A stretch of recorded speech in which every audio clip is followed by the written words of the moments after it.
Welcome to a new video. I hope you had a great day. The first story is called The Other Kind of Cab. I only vaguely remember these events as I was 7 at the time. The rest of the details were filled in by my father. It was the mid-90s. My father was a highly paid business consultant. The company he worked for would hire him out to businesses who were trying to get off the ground. He would fly out, spend a few weeks with them and train their management the finer points of business ownership. He also handled large projects such as the planning, building, staffing and organizing of new offices and other such. For this, his company would charge anywhere from $300 to $400 an hour for his time. This was billed by the week, at a minimum of 40 hours a week, or more if there was overtime. In exchange for this less than modest sum, the company took care of all of my father's expenses, rather than pushing them off on the client. This went on for years. My mom quit her job to stay at home with me, and my dad held down the finances of the household himself. But he was gone for 3 weeks at a time, and when he was here, he was at the office. I was lucky if I spent any real time with him, more than 2 days a month. This also negatively affected my parents' marriage. Then, for my 6th birthday, my dad got me a model plane and a membership card to the airline his company used. In truth, it was a copy of his card. But the 60-year-old me thought it was the coolest thing ever. It had my dad's name on it and the word Admiral. Bringing his concerns regarding his home life to his boss, my father had struck a deal. I would be flown out to him every third or so weekend. My father would pay the cost of the flights, but would use his company account. Thus, he would have access to his frequent flyers discount, company discount, and would collect any loyalty points or what have you that I earned. I was flying for pennies on the dollar. I would spend the weekend with him in whatever hotel he was in, and we would go and do stuff in the city. He got to see me, I got to see both him and a new city, and Mom got to spend a weekend without me to decompress. Everyone loved the arrangement, myself especially. Fast forward a year. I have achieved Admiral status with the airline's loyalty program. It was not a hard task, as my dad already had that status and I was using his account. But I felt accomplished nonetheless. And I have been to all 84 continental states at the end of it, with all the states I visited prior included. This is when something happened. There was a change in the company. People moved around, people were hired, and people were fired. And when all the dust settled, my dad found himself one position higher, and under new management. Dad's new manager had no issues with the father and son getaway perk my dad was liberally using. But to offset the extra cost, there would be a few changes to my dad's expense account. Food and entertainment were fully covered, as many of his meetings happened over lunch. But the manager decided that rather than providing my father with a rental car, instead he would take local transport via cabs or similar services. And he would be given a limited number of trips he could take a day. Surely he only needed to travel twice a day, to and from the site. So he was allotted 2 cabs ride per day he was out of state, including weekends, since the manager wanted to be generous. Any additional travel my father wanted to take would be on his own dime.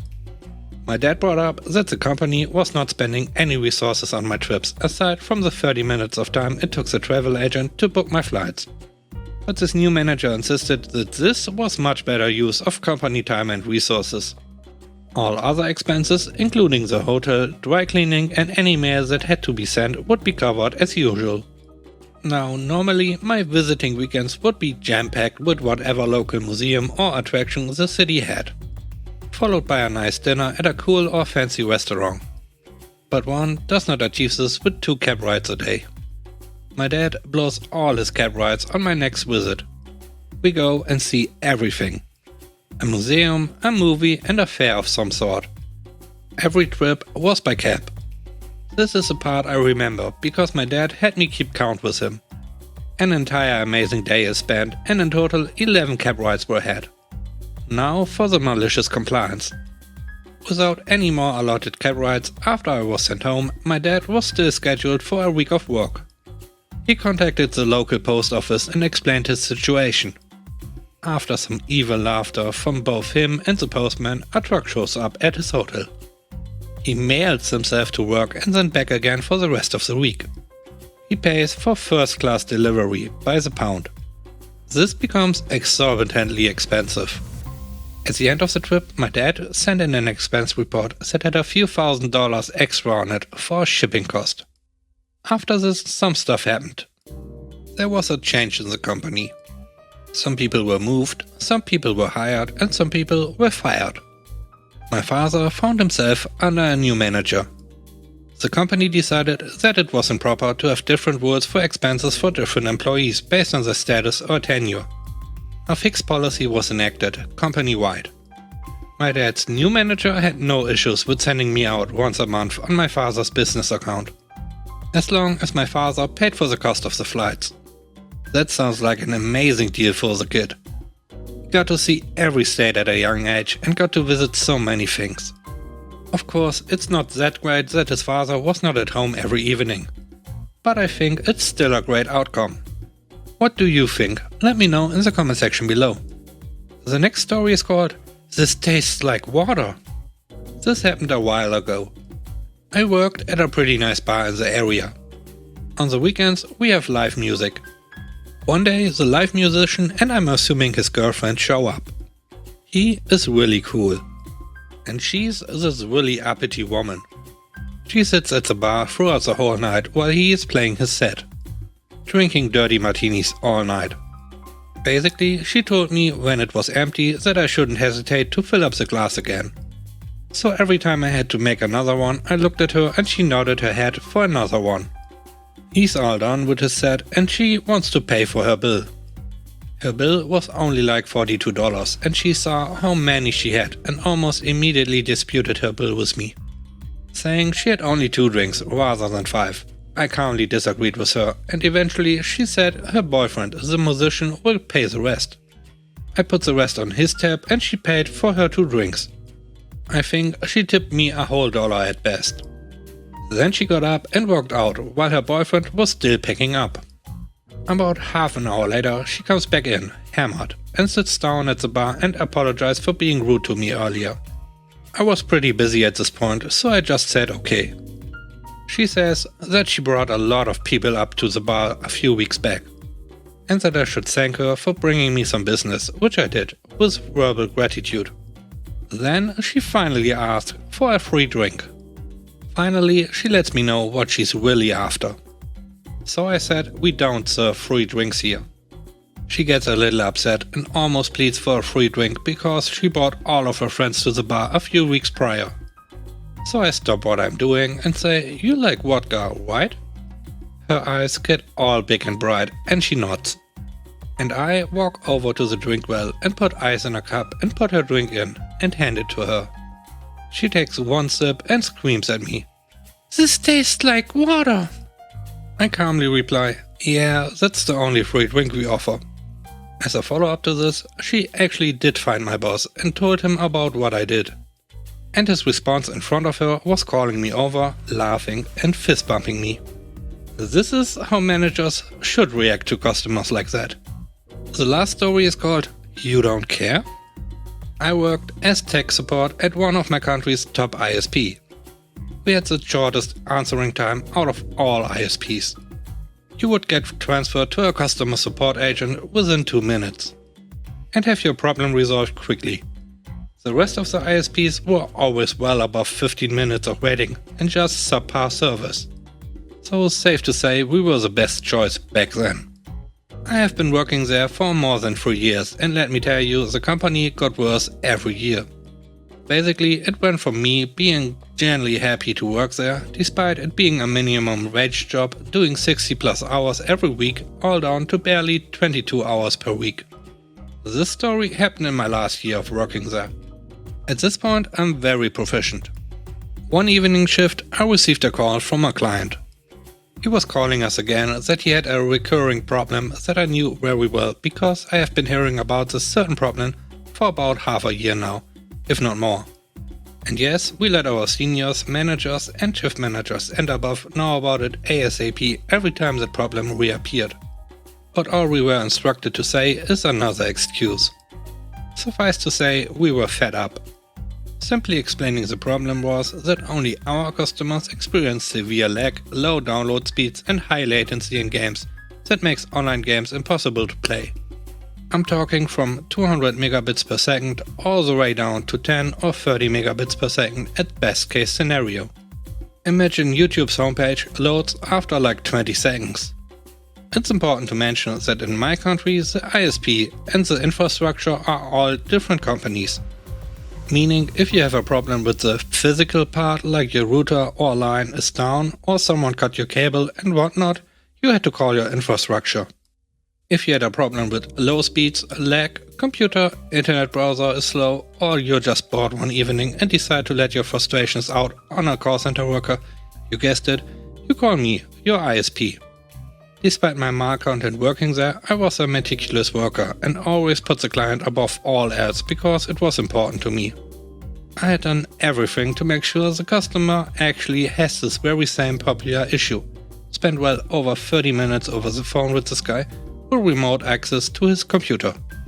Other employees that talked to this guy already documented everything, but I had to make sure myself, also because I work with some absolute imbeciles. This guy also talked with his infrastructure about this, which then sent a technician over to check it out that had replaced the router just in case, but to no avail. Then this big brain technician temporarily connected him to a different ISP, and lo and behold, everything worked perfectly fine. Connected back to us, the problem returned. It was not the first customer they checked this issue with. So me, frustrated with this ordeal, apologetically put the customer on hold. With all of this information, I went straight over to our shift manager, who was hanging out with one of the seniors. Hey shift manager, hey senior, look. This customer is calling back again about the same problem everyone keeps calling about. I have spent half an hour going through everything and he had a technician that verified when he connected him to a different ISP, his problems went away and returned when connected back to us, proving we are the problem. The senior without looking away from his phone. Nothing we can do about it? I got an irritated voice. If we are not capable of dealing with the problem, then I'm gonna tell this customer to cancel our service. Sure, do it. With him still not bothering to look away from his phone, I looked at the shift manager beside him looking for support. But he didn't say a single word. So I complied, with permission from my senior and our shift manager as a witness. I put on my customer support voice, apologized for the hold and said loud enough for everyone to hear, "Sorry, we can't fix our problem. You should cancel our service and connect to a different ISP until this problem is resolved so you won't have to suffer from it." The customer was clearly tired from this. Wait, really? Nothing you can do?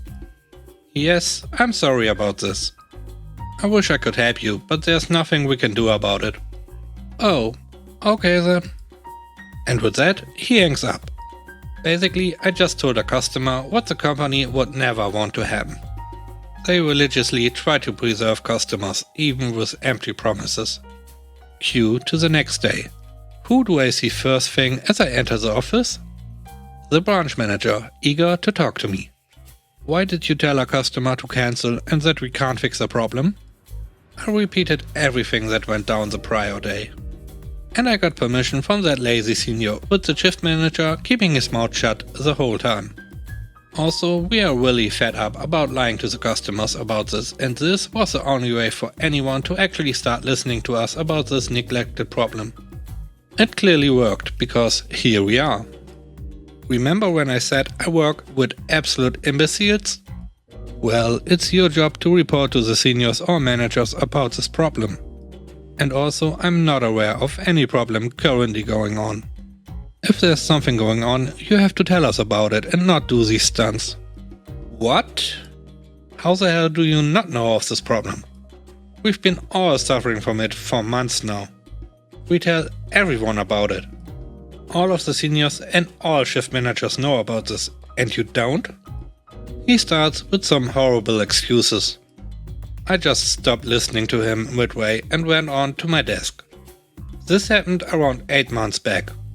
And today, safe to say, they are not the top ISP anymore. Waiting time went to an average of about 15 minutes. Most experienced employees left. Management is still clueless and they keep on piling up more junk services for you to waste more money on. Oh, and screw retail work. Thanks for watching the video. I hope you enjoyed it. If you did, please subscribe to the channel for more content. And don't forget to hit the like button. It really helps the channel to grow. Have a great day. Bye bye.